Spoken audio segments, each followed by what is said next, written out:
Hi everyone, welcome back to my channel. This is Daisy. So let us continue to talking about my last video's topic, the lack of an independent personality. So in my last video, I talked about that if you lack an independent personality, you're gonna struggle a lot in your intimacy relationships. But you have to know, the lack of an independent personality also influence your social interactions, leading to three main issues. The first is people pleaser behavior. The second is fear of being alone, and the third is you get easily influenced by others. So let us break them down one by one. The first is people pleasing behaviors. So what is a people pleaser? Many people, they know the term of people pleasing, but they don't know that they are people pleasers sometimes themselves.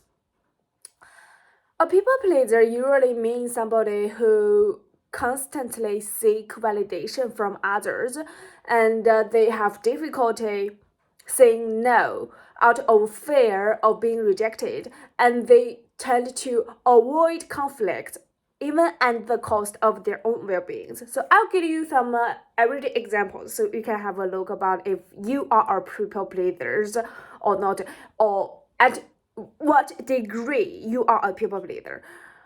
Number one, a coworker asks you for help the last minute on a project, even though you are already swamped, but you still say, "Oh, sure, it's okay, no problem," and you stay late to help them. Number two, a friend of you picks a restaurant you don't like, but you smile and you say, "Oh, it sounds great," instead of suggesting another place that you'd actually enjoy.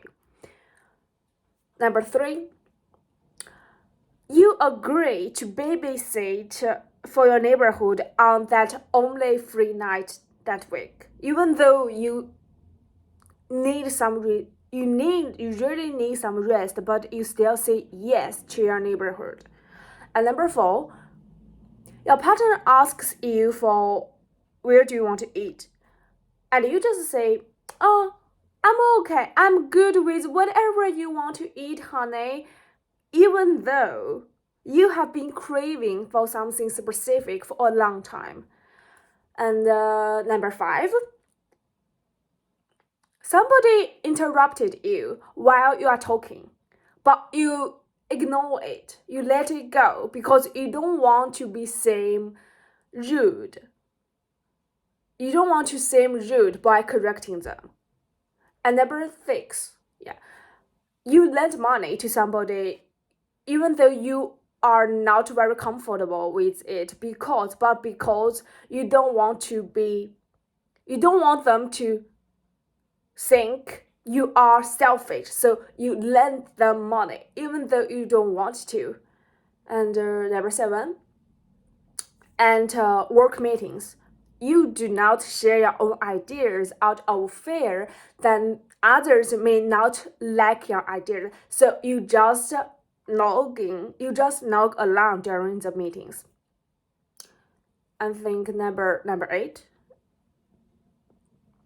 you bring coffee to your team every morning, even though nobody actually asks you to do so, but you still do so because you want everyone to like you.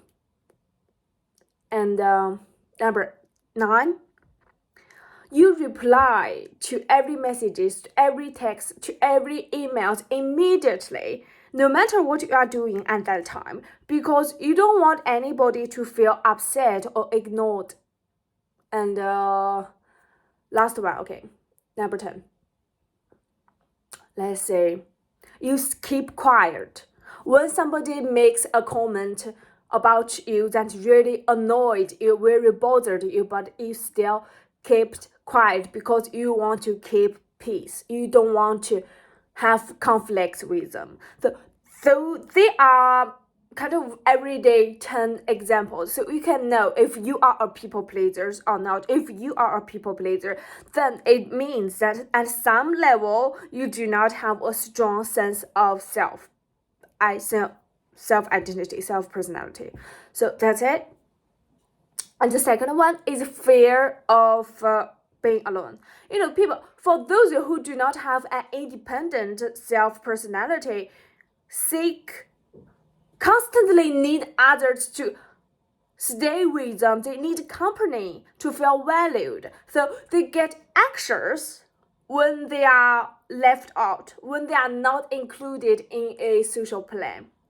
And the third is they end up easily getting influenced by others because they do not have a strong self-belief.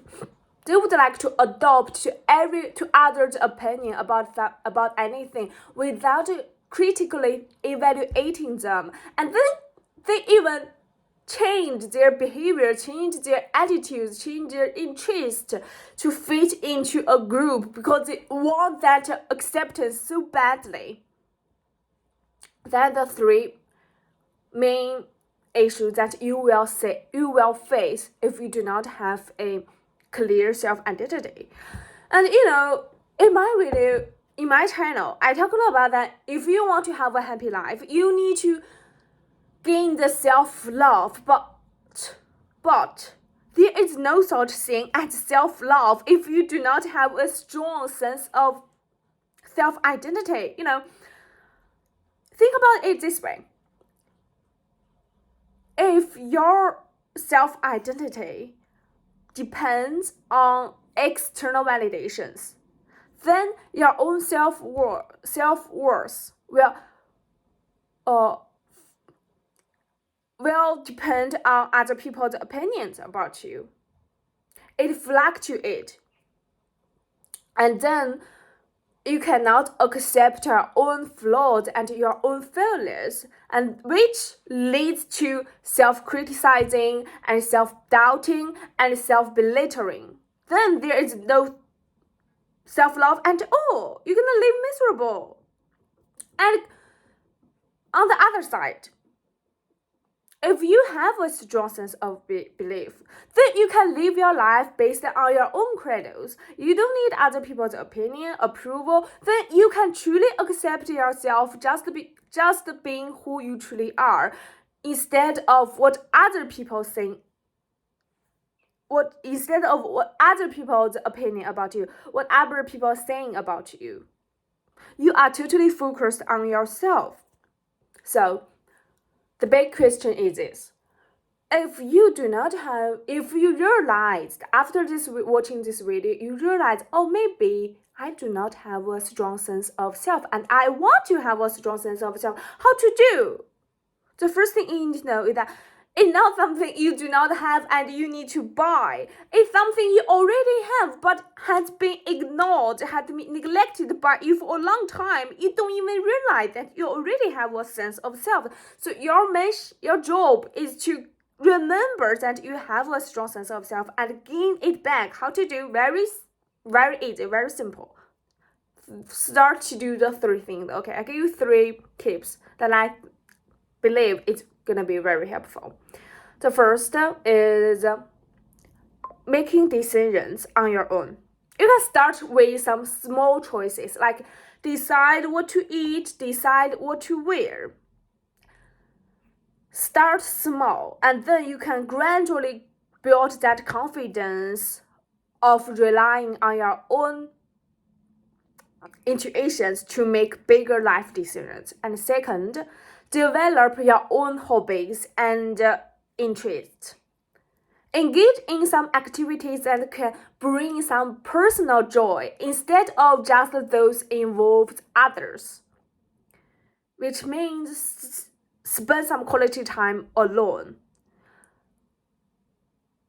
Cultivate comfort in solitude. Doing something independently and feel good just being with yourself. And thirdly, I would like to say learn to set healthy boundaries. Say no. Practice saying no. If you don't like to say no, and sometimes you need somehow you need to force yourself to say no. Practice declining others' requests without feeling guilty. It is a skill you need to learn to do if you do not have that. Think about it.